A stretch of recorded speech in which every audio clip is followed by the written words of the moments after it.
ఇప్పటికీ 10th క్లాస్కి వచ్చినా, 9th క్లాస్కి వచ్చినా, 6th క్లాస్కి ఏది పాస్ అయినా, ఏది పాస్ అయినా ఎక్కాలి రావు చాలామంది.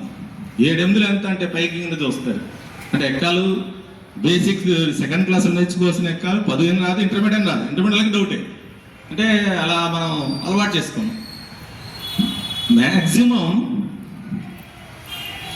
ఎక్కాలు, కూడికలు, తీసివేతలు, భాగాహారాలు, హెచ్చరికలు 4. ఈ 4 ప్లస్ ఎక్కాలు వస్తే మ్యాథమెటిక్స్ అంత ఈజీ సబ్జెక్ట్ ఏదీ లేదు.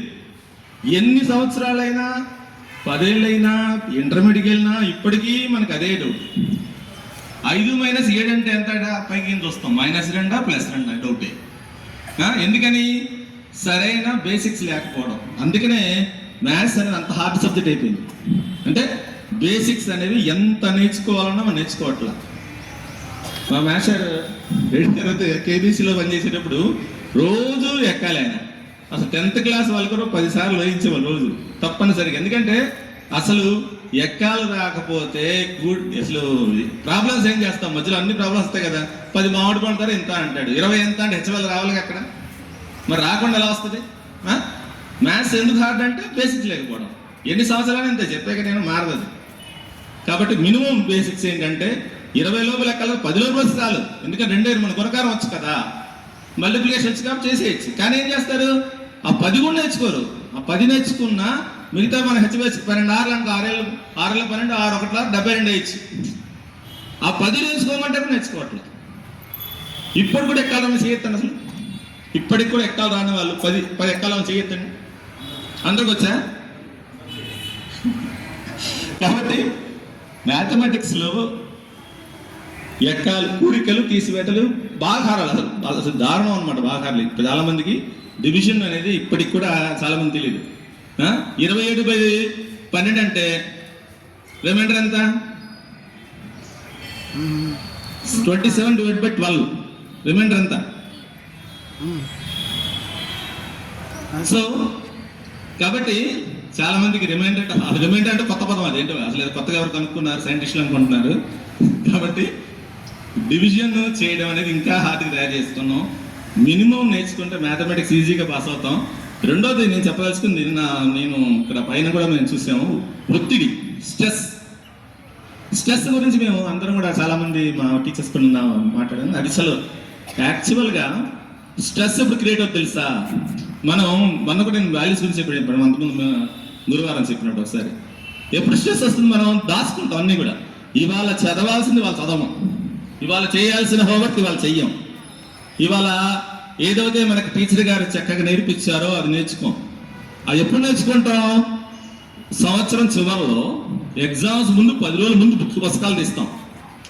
అప్పుడేమవుతుంది, మనకి సుమారుగా 10-15 పాఠాలు ఉంటుంది అందులో. ఆ పాఠాలు ఒక్కసారిగా మనం నేర్చుకోవాలన్నది ఈజీ కాదు. అది సంవత్సరం సిలబస్, ఒకరోజు సిలబస్ కాదు. ఎంతది? 1 year సిలబస్. 1 year సిలబస్ని నువ్వు 10 days నేర్చుకోగలవా? నేర్చుకోలేం కదా. మరి ఎంత హార్డ్ అది. అంటే మనం ఏం చేస్తున్నాం, ఏముందిలే, ఏమవుతుందిలే, రేచోడ పుస్తకాలు ఇంట పడే చక్కగా టీవీలు సినిమాలు చూసి అలా బతికేస్తుంటాం. సీరియల్స్ చూసుకుని వస్తూనే ఉంటాయి, 24 hours సీరియల్స్, అవి చూస్తుంటాం. కానీ ఏదైతే ఎగ్జామ్ మనకు రాబోతుందో దాన్ని పట్టించుకోం. ఎప్పుడు పట్టించుకుంటామంటే చెప్పాక 1 month బిఫోర్, ఆ జనవరి ముందు అందరికీ, ఆ 10th క్లాస్ వాళ్ళని సార్ జనవరి ఫిబ్రవరిలో చదవడం మొదలెడతారు. అప్పుడు 10 months సిలబస్ని 2 months ఎలా చదువుతాం? అప్పుడు మనకు వచ్చేది స్ట్రెస్, ఒత్తిడి. ఎందుకు ఒత్తిడి? ఎగ్జామ్లో పాస్ అవ్వాలి. ఇంట్లో నాన్న ఊరుకోరు, అమ్మ ఊరుకోరు, అంతేనా కదా? ఖచ్చితంగా పాస్ అవ్వాలి. ఎలా పాస్ అవుతాం? ఎప్పుడైతే ఆ మైండ్లో మనకి కెమికల్ ఇంబ్యాలెన్స్ వస్తుందో మనకు ఒత్తిడి వచ్చేస్తుంది, స్ట్రెస్ వస్తుంది, నిద్ర కూడా పడదు ఒకసారి. ఎందుకని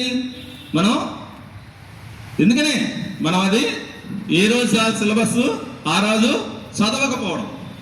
చదవాలి. ఇవాళ చెప్పిన పాఠం చదివితే ఒక సైంటిస్ట్ చెప్తాడు, ఏం చెప్తాడు?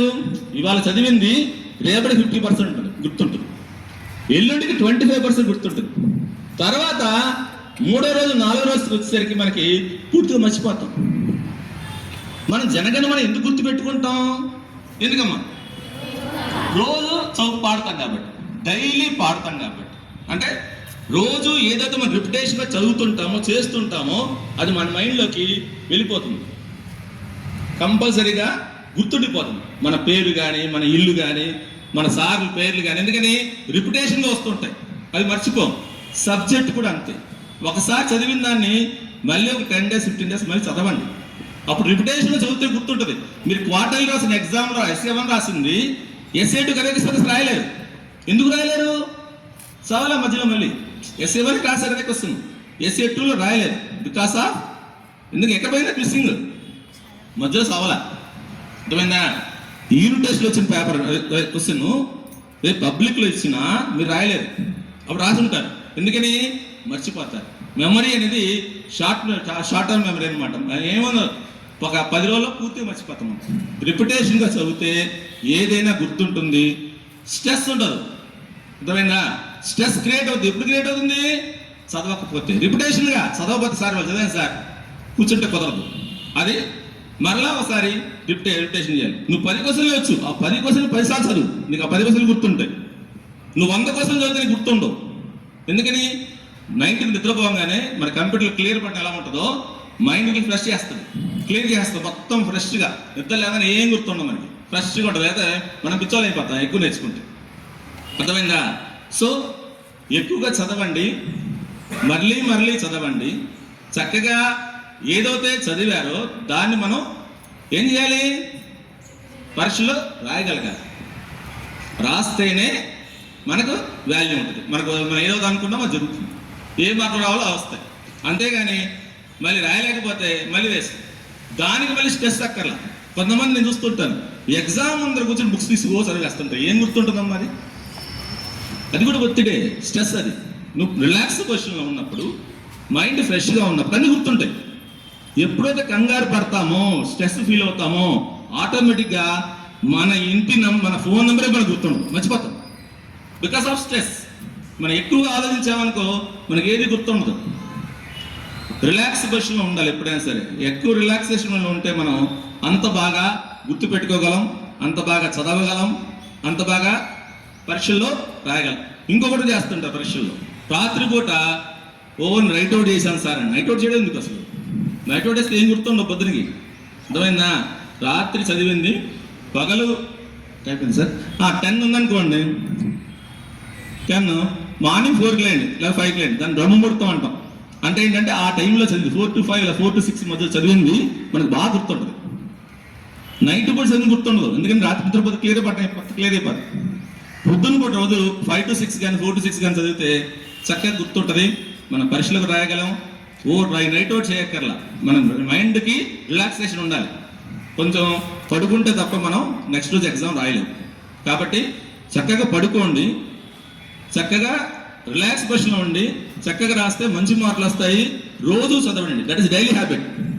Reading is most main. ఏంటంటే డైలీ చదవాలి, చదివితే ఖచ్చితంగా